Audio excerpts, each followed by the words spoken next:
how does the accident factor affect your overall rating? Right.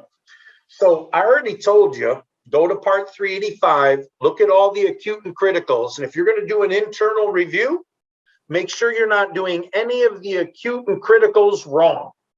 Well, there's another thing that can screw up your score. And I'll tell you what, if I had a buck for every time this mistake is made, and if anybody ain't listening, listen to me now, right? If you have a review, when you asked for insurance renewals, everybody asks for your IFTAs, your last 4 quarters IFTAs.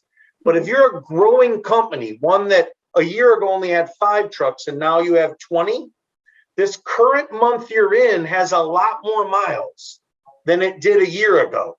So here's the number. If during a review you have more than 1.5, write it down. If you have more than 1.5 crashes per million miles driven, and when I say crashes, not in your loss run, DOT crashes that have not been deemed preventable, right? Mm-hmm.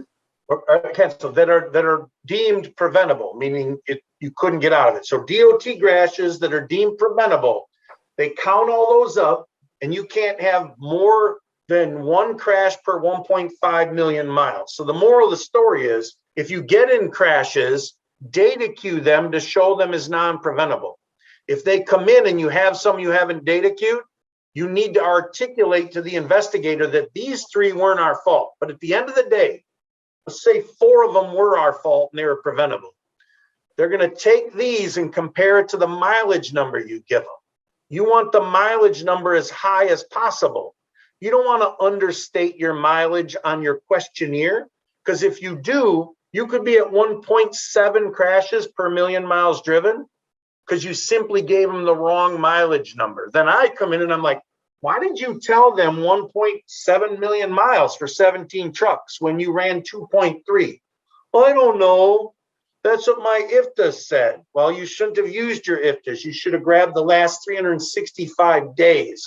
So there's the tip with the accident factor. And if you fail that 1.5, automatically conditional, just like that.